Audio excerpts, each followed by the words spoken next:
কুষ্টিয়া থেকে গোকুলবাবু আবার ছুটলেন হিমায়তপুর।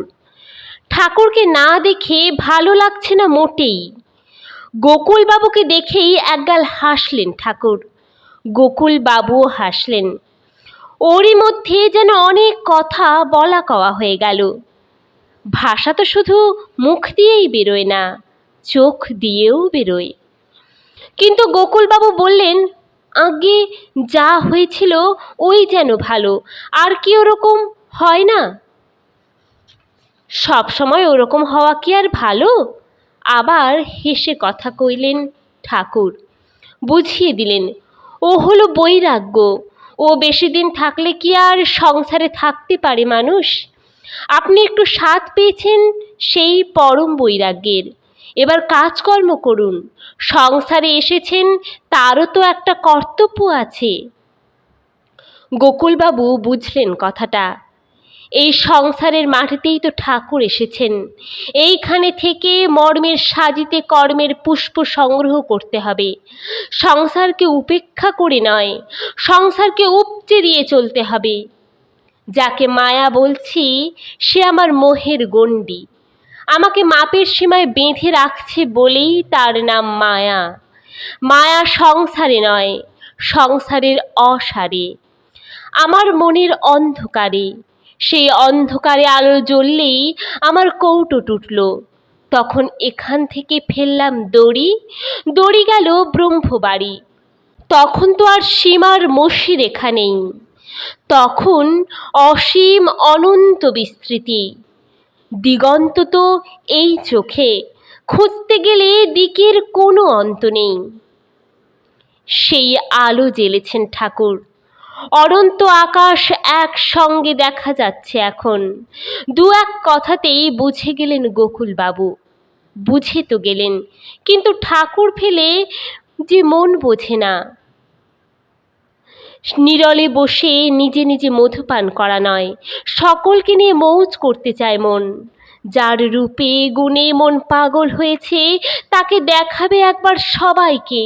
দেখো, ইনি লুকোচুরি করে নেই, ইনি মুখ খোলা আতরের শিশি। কেবল আসরে এসে বসলেই ব্যাস, সৌরভে বুক ভরাট। স্পষ্ট করে অনুরোধ করলেন, আপনাকে যেতে হবে। বন্ধু মহলে বলে রেখেছি দেখাবো বলে, আমার মুখ রাখতে হবে। কুষ্টিয়ায় আবার যেতে হবে। ভক্তের মুখ রক্ষার জন্যেই ভগবানের মুখ দেখানো। তার করুণা হলো ডাকের চিঠি। ডাকাডাকি করলেই অমনি হাতে চলে এলো অখণ্ড বরাভয়ের অমৃতপত্রখানি। এই যে এসে গিয়েছি, ভয় নেই। বললেন, আপনার যদি ইচ্ছে হয়ে থাকে তবে যাব বই কি। দলবল দিয়ে আবার স্টিমারে উঠলেন ঠাকুর। এবার আস্তানা হলো আমলাপাড়ায়, উকিল হরিশচন্দ্র রায়ের বাড়িতে। ভক্তিমান প্রবীণ ব্যক্তি হরিশবাবু। হরিশবাবুর ছেলে প্রফুল্ল রায় তখন ওকালতি করছে। হরিশবাবু তেমন বিশেষ কাছারিতে যান না। লম্বা চওড়া স্বাস্থ্যল্য গৌরকান্তির মানুষ প্রফুল্লবাবু। উকিল মহলে নাম হচ্ছে, বিশিষ্ট সমাজে খ্যাতি খাতির আছে। এই প্রফুল্লবাবুর সঙ্গে গোকুলবাবুর কথা হয়েছিল ঠাকুর সম্বন্ধে। প্রফুল্লবাবু বলেছিলে, দাদা দেখাতে পারেন নাকি ঠাকুরকে একবার? তা পারবো না কেন, গিয়ে দেখতে হবে না, একেবারে এইখানেই নিয়ে আসছি, এই তোমাদের বাড়িতে। আমাদের বাড়িতে? প্রফুল্লবাবু অতটা আশা করেনি, অবাক হয়ে গিয়েছিল। হ্যাঁ, মানুষের ঊর্ধ্বে হলে কি হবে, ঠাকুর আমাদের মানুষ যে, মানুষের ভালোবাসার মানুষধন। তিনি ঊর্ধ্বে থেকে মানুষকে আকর্ষণ করছেন না, মানুষের মধ্যে এসে মানুষকে টানছেন। বনের মধ্যে ধেনু নিয়ে লীলা তাঁর, মানুষকে চড়িয়ে চড়িয়ে গোঠে নিয়ে যাবেন। এখন মানুষের সঙ্গে খেলছেন, ধুলো মাখছেন, হাতের ননি চেয়ে খাচ্ছেন। সত্যি আমাদের বাড়িতে আসবেন তবে? হরিশবাবু আর প্রফুল্ল মহা খুশি। ঠাকুর যদি দয়া করে পায়ের ধুলো দেন তাদের উঠোনে। সেই আশা আজ মিটল। 1321 সালের শেষ কি 22 সালের প্রথম হবে সেটা। ঠাকুর কুষ্টিয়ায় এসে নামলেন এই প্রথমবার। বয়সে কত ছোট, ছেলের বয়সী হবেন ঠাকুর, কিন্তু দর্শন মাত্রেই প্রণত হলেন হরিশবাবু। সে কি করেন, সে কি করেন! সঙ্গে সঙ্গে লাফ দিয়ে পিছনে হটে যান ঠাকুর, নিজে কপালে হাত ঠেকিয়ে প্রতি প্রণাম করেন। স্টিমার ঘাট থেকে গাড়ি করতে যাচ্ছিলেন হরিশবাবু। ঠাকুর বললেন, না, হেঁটেই যাই, চলুন। কাছেই গড়াই নদীর ধারে রায়দের বাড়ি। নদীর ধার দিয়ে হাওয়া খেতে খেতে এলেন সবাই।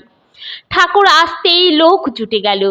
আগে থেকে কানাঘুষায় নাম শোনা ছিল, এবার চাক্ষুষ দেখবার জন্যে বহু লোক আসতে লাগলো। অন্য জায়গায় যা, এখানেও তাই।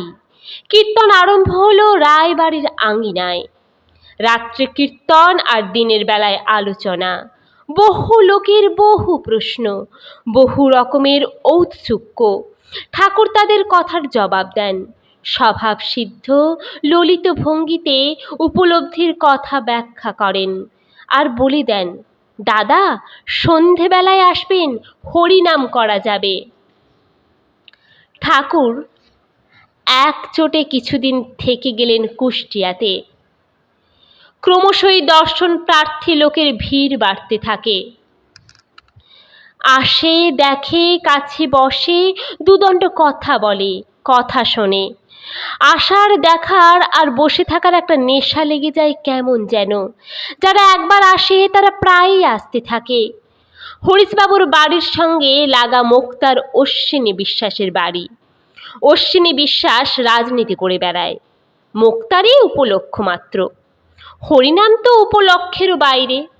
তবু পাশের বাড়িতে পাবনার ঠাকুর এসেছেন শুনে দেখতে গিয়েছে। প্রায় দিন সন্ধ্যার পরে গিয়ে কীর্তনমত্ত জনতার পাশে কিছুক্ষণের জন্য দাঁড়ায়। কীর্তনে তত মন নয়, মন রয়েছে ঠাকুরের দিকে। ঠাকুর কীর্তন করেন, সেটাও একটা দ্রষ্টব্য। আর আসল দ্রষ্টব্য ওই লোকটি নিজে। ঠাকুরকে কেমন যেন ভালো লেগে গিয়েছে মনে। আর ওই যে গান হলো সেদিন, গানখানা খুব ভালো লেগেছে তার। ওর মধ্যে তেজ আছে, রোমাঞ্চ আছে।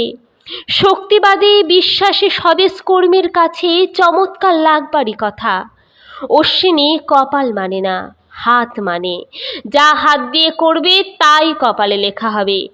ঠাকুরের গানেও ওই কথাই শুনেছিল সেদিন। মহাশক্তি ঘুমায় তোর হৃদয়ে, তুই কেন ভাই মরার মতো?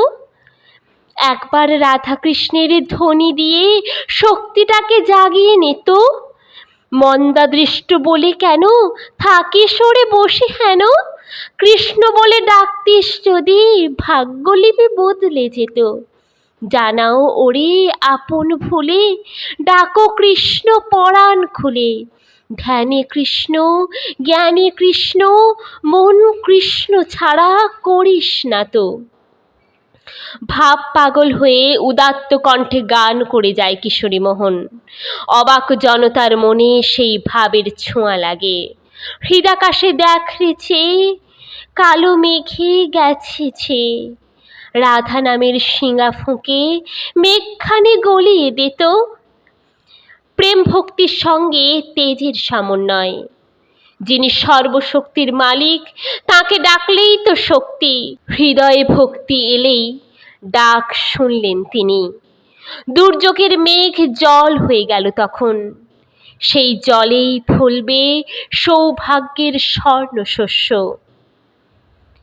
প্রেম ও ভক্তি বৃষ্টির ধারায় দেখবি জগৎ কেমন ভাষায়। মেঘখানি সব বর্ষে গিয়ে হবে বিশ্বপ্রেমে পরিণত। ঠাকুর হরনাথ বলেন, কিশোরী রে, থাকিস নে আর ঘুমের ঘোরে, অনুকূল এই শক্তি জাগলে ভব ভয় আর থাকে না তো। হরনাথের ভণিতায় রচিত ঠাকুরের এই গানখানায় নতুন আশার বাণী শুনেছিল অশ্বিনী বিশ্বাস। ভেবেছিল এই গান যিনি গেঁথেছেন তিনি একটু অনন্য তন্ত্র বৈকি, তাকে বুঝে দেখা দরকার। পাড়ার আরেকটি লোক এলো, ডাক্তার সত্যচরণ দত্ত, কিন্তু সে এলো আর একভাবে, তার বুঝে দেখার কৌতূহল নেই, সে চায় নিজেকে বুঝে পড়ে দিতে। সত্য দত্ত এলো এসে পড়বার জন্যে, আকর্ষণ পেয়েই অমনি ঘুরে দাঁড়ালো। ও হলো কম্পাসের কাঁটা, একবার যে ধ্রুবতারামুখী হলো সে তার সারা জীবনের মতো, যতই নড়িয়ে দাও হেলে দুলে ওই উত্তরমুখী। তার ভাবনা পাবো কি পাবনার দিকে নয়, তার ভাবনা রইল পাবনার দিকে। আচার দেখলে রচনায় রস আসে, ভগবানকে দেখলে হৃদয়ে ভক্তি জাগে। কীর্তন শুনতে এসে কীর্তনের দলে মিশল অনেকেই, লোহার কুচি চুম্বক দেখতে এসেছে, দূর থেকে আর দেখা হয় না, একেবারে চুম্বকের গায়ে গিয়ে লাগে। যার হৃদয়ে ঈশ্বর শ্রদ্ধা আছে, দর্শন মাত্রেই প্রণয় হয়ে গেল তার সঙ্গে। যে ঈশ্বর মানে না, প্রীতি পেয়ে প্রীত হলো সেও। ভালোবাসা না পেলে জীবন যদি না বাঁচে, তবে ভালোবাসতে হবে এই মানুষটিকে। শুধু ভালোবাসা আর ভালোবাসা, ভালোবাসতে বাসতেই ভালোর বাসা বেঁধে উঠবে হৃদয়ে। ভালোবাসার আলো বেরুচ্ছে ঠাকুরের সর্বাঙ্গ দিয়ে, একজন দুজন করে এসে দাঁড়াচ্ছে সেই আলোয়। ঠাকুরকে কাছে পেয়ে হরিশবাবু দেখলেন, গোকুলবাবুর কথাই ঠিক, এমন মানুষ সত্যিই হয় না। মানুষ তো ঢের রয়েছে, কিন্তু এমন নিঃস্বার্থ নিজজনটি কোথায়? প্রফুল্লবাবুও দেখল তাই। ঠাকুর বলে এত লোক মান্য করছে, কিন্তু তাই বলে অহংকার নেই তো একটুও। ঠাকুর বললেও যা, অন্য কিছু বললেও তাই, এমন আত্মস্থ সমজ্ঞানী মানুষ কোথায় দেখেছে সে? কোথাও তো দেখেনি। আর দেখল ভাব সমাধি, কীর্তন করতে করতে সমাধিস্থ হচ্ছেন ঠাকুর। খুব খুঁটিয়ে খুঁটিয়ে অনুসন্ধিৎসা নিয়ে দেখল প্রফুল্লবাবু, ধীর বুদ্ধিতে শান্তভাবে সব বুঝে দেখতে লাগলো। দেখল এসব ভরং নয় মোটেই, শ্রী চৈতন্যের মহাভাবের কথাও তো শুনেছে। বিশ্ব চৈতন্যের সঙ্গে বিযুক্ত জীবের এ অবস্থা তো হতে পারে না। কেমন দেহস্তরের ঊর্ধ্বে উঠে যাচ্ছে মন, ব্রহ্মলোক থেকে ব্রহ্ম সংবাদ দিচ্ছে কেমন, আবার কেমন সরল, কেমন স্নেহল, কেমন অভেদ বোধাধিকারী, কেমন দরদি মরমী। এসবই আন্তরিকতার জিনিস, অন্তর বেলে দেওয়ার ভাব। ভাবল গুরুর গৌরব যদি দিতে হয় তো একেই, বাপ বেটায় পরম গুরু পদে বরণ করে নিলে ঠাকুরকে। কুষ্টিয়া শহরের এই দ্বিতীয় দীক্ষা। গোকুলবাবু হলেন প্রথম। হিমায়তপুরের সঙ্গে যোগসূত্রে গাঁথা হয়ে গেল কুষ্টিয়া। যেমন নবদ্বীপ আর শান্তিপুর, কীর্তনের জোয়ার কুল ছাপিয়ে এসে পড়ল কুষ্টিয়ার মাটিতে। ঠাকুর নিয়ে মশগুল হলো কুষ্টিয়ার এক অংশ। কুষ্টিয়ার লোক হামেশাই যাচ্ছে হিমায়তপুরে, ঠাকুরও হামেশাই আসছেন কুষ্টিয়ায়। প্রফুল্ল রায়ের এক ভাইপো, নাম হলো বীরেন রায়, কুষ্টিয়া কোর্টের মোক্তার। মোক্তারি যত না করে তার বেশি করে স্বদেশী। তখন স্বদেশীর প্রথম আমল, স্বরাজ চেতনার আদি যুগ। বাংলায় নেতৃত্ব করছেন সুরেন বাড়ুজ্যে, অরবিন্দ ঘোষ, বিপিন পাল, রমেশ দত্ত। বোম্বাইতে গোখলে, নওরোজি, মহারাষ্ট্রে তিলক, পাঞ্জাবে লাজপত রায়, যুক্তপ্রদেশে মতিলাল। সেই স্বরাজ স্বদেশী মত্ত কর্মী বীরেন রায়। বীরেন রায়ের ডাকনাম বীরু রায় বললে এক ডাকে চেনে সবাই। কুষ্টিয়ায় ডাকনাম হলো বীরু রায়, আর বাইরে পরিচিত ব্রহ্মচারী বি এন রায় বলে। ব্রহ্মচারীর মতো রকম সকম দেখে ওই রকম নামকরণ করেছে লোকে। রায় পরিবারের আদি নিবাস হল কুষ্টিয়া শহরের 10 মাইল দক্ষিণে আলামপুর গ্রাম। বীরেনের বাবা সীতাপ্রসন্ন বড় চাকুরে পিডব্লিউডির ইঞ্জিনিয়ার, আর জ্যাঠামশাই শ্যামাপ্রসন্ন হাজারিবাগ সরকারি হাই স্কুলের হেডমাস্টার। বীরুর বাল্যকালের লেখাপড়া হয় হাজারিবাগে জ্যাঠামশাইয়ের কাছে থেকে। আলামপুরের এই ব্রাহ্মণ রায় পরিবারটি শিলে শিক্ষায় সব দিক দিয়ে ছিল চৌকস। বংশের প্রায় ছেলেই গ্রামের গৌরব। আলামপুরের জঙ্গলের নাম ছিল, আর নাম ছিল এই রায় পরিবারের। শুধু বীরুকে নিয়ে একটু বিব্রত বোধ করলেন বাবা। শুধু বাবা কেন, আর সবাইও ছোটবেলা থেকেই বেজায় ডানপিটে, বিদ্যা হবার কোনো লক্ষণ নেই। সেই জন্যেই ঠিক হয়েছিল জ্যাঠার কাছে একটু দূরে থেকেই পড়ুক, আর সরকারি স্কুলের ওই কড়াকড়িটুকুও দরকার। সে সময়টা যেমন ছিল রাজনৈতিক বিপ্লবের যুগ, তেমনি ছিল প্রচলিত ধর্ম ধারণাকেও বুঝে নেবার কাল। একদিকে চলেছে জন্মভূমিকে পরাধীনতার গ্রাস থেকে মুক্ত করবার রণপ্রস্তুতি, অন্যদিকে সনাতন ধর্মবোধকে পাশ্চাত্যের কোষ্ঠী পাথরে কষে নেবার সদম্ভ আয়োজন। প্রচলিতকে ঝুন দেওয়া হচ্ছে, পুরাতনের খাদ বাছা চলছে। চ্যালেঞ্জের কাল সেটা, সর্বক্ষেত্রেই যুদ্ধং দেহি ভাব। ব্রিটিশ শাসন ভারতের, বিশেষ করে বাংলার উর্বর মাটিতে দুটো ফসলের বীজ বুনেছিল। একটি রাজনৈতিক চৈতন্য, অন্যটি সাহেবী কালচারের অনুশীলন। পশ্চিমে বস্তু দৃষ্টি নিয়ে বাঙালি শিক্ষিত সমাজ ভারতের ভাবতত্ত্বকে ভাবতে লাগলো। ফলে সনাতন ধর্মবোধের প্রতি সামাজিক বিশ্বাস অনেক শিক্ষিত পরিবারে শিথিল হয়ে এলো। ওর মধ্যে এমন কি আছে, বরং একটা নতুন কিছুকে নাড়াচাড়া করে দেখা ভালো। এখন কি অন্ধকারে প্রদীপ জেলে দেবদর্শনের দিন? এখন চলো বাইরে বেরিয়ে যাই, মুক্ত ময়দানে হাওয়ার বুক চিরে আস্তাবলের বাঁধা ঘোড়া ছুটাই। ভাবধারাটা এই রকম। এই সংকট মুহূর্তে এসেছিলেন শ্রীরামকৃষ্ণ সমাধানের মূর্ত বিগ্রহ রূপে। শ্যামাপ্রসন্ন কোনো দিকেই যাননি, পর্যবেক্ষক হয়ে সব দেখছিলেন। সনাতনের প্রতি টান আলগা হয়েছে, কিন্তু নতুনের বন্যাতে গা ভাসিয়ে দেননি। তবে হ্যাঁ, নতুনের স্বাদ নিচ্ছেন, দলে গিয়ে বসছেন, হাওয়া গায়ে লাগাচ্ছেন। ধর্মমতের ব্যাপারে কারোর সঙ্গে বিরোধ নেই, তবে ব্রাহ্মমতটার প্রতি টান হয়েছে।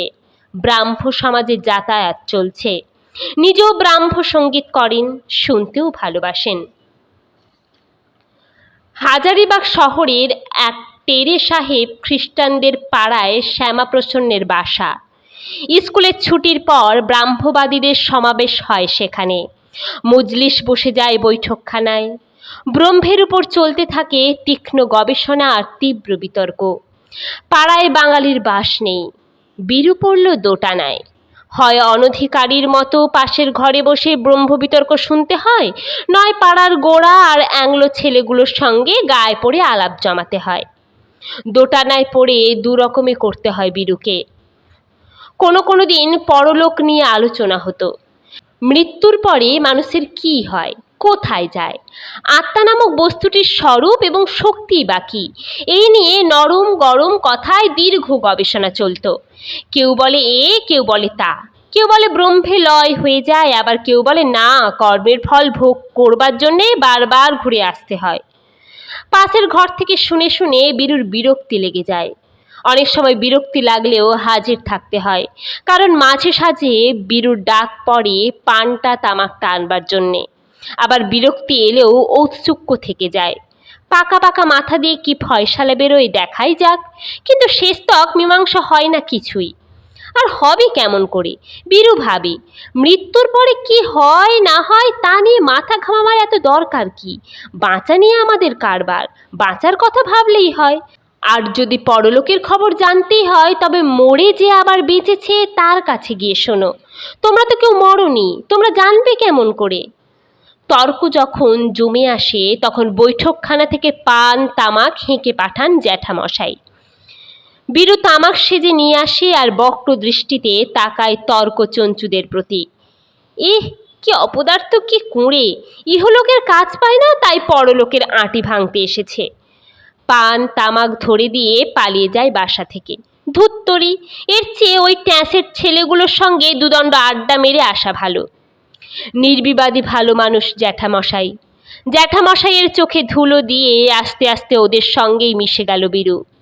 মিশতে মিশতে মাখামাখি হয়ে গেল। কেউ হুঁশিয়ার করবার নেই, নিজেরও বাছ বিচারের ক্ষমতা নেই। যেসব ছোকরাদের সঙ্গে মিশতে লাগলো তাদের অনেকেরই চরিত্রের লাগাম নেই। তাদের স্থূল চিন্তাধারায় কঠিন বস্তুবাদ, নয়নে আপাত সুখের নেশা, অন্তরে নিষিদ্ধ কর্মের প্রতি প্রীতি। নিজেদের সমাজের ছাপ নিয়ে বেড়ে উঠেছে তারা। এই পরিবেশে বয়স বাড়তে লাগলো বীরু রায়ের। গড়ে উঠতে লাগলো এক অদ্ভুত চরিত্র নিয়ে। স্বেচ্ছাচারে ভয় নেই।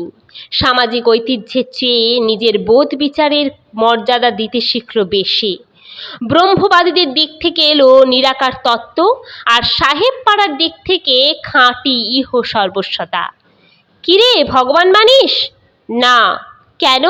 দেখিনি, চাঁচা ছোলা উত্তর। আর দেখলেই যে তাকে মানতে হবে এমন কি কথা আছে? ঝংকারি একটু অশোভন নির্ভীকতাও রয়েছে। জ্যাঠামশাইয়ের সঙ্গে ব্রাহ্ম সমাজে গিয়ে ব্রহ্মকীর্তন শুনেছে, কিন্তু সে শুধু গান শোনার জন্যেই, অন্য প্রয়োজন চোখে পড়েনি। যেদিন অন্য কাজ পায় সেদিন আর যায় না। 1896 খ্রিস্ট সালে শ্যামাপ্রসন্ন বদলি হয়ে এলেন মুর্শিদাবাদে। বীরুর বয়স তখন 16 বছর। কৈশোর পার হয়েই যৌবনে পড়েছে। মুর্শিদাবাদের স্কুলে একজন নতুন মাস্টার এলেন সেই সময়ে। নাম শ্যামলাল দত্ত। শ্যামলাল বাবু স্বদেশী কর্মী। চটপটে, কর্মপ্রিয়, চালাক চতুর ছেলেদের প্রতি তাঁর নজর। উপযুক্ত ক্ষেত্র পেলে স্বদেশ প্রেমের বীজ বুনে দিতে চান, দেশের উপকারে কাজ করবার প্রেরণা দিতে চান। বীরু ক্লাসের পোক্ত ছেলে, বুকে সাহস, চোখে মুখে কথা। প্রশ্ন করলেই উত্তর দিয়ে দেয় চটপট। তা সবটা ঠিক হোক আর না হোক। আর হাজারিবাগের সাহেব পাড়া থেকে এনেছে ইংরাজি বলি, কথায় কথায় ইংরেজি ছেড়ে দেয় বেশ শুদ্ধভাবেই। ইংরেজি উচ্চারণও ছিল ভালো, সাহেবি কায়দার, মানে যাকে বলে স্মার্ট আর কেতা দুরস্ত। তাই ফস করে শ্যামলাল বাবুর নজরে পড়ে গেল বীরু। একদিন শ্যামলাল বাবু বললেন, তোমার ভবিষ্যৎ আছে হে, দেশের কিছু কাজ করতে শেখো। দেশের কাজ?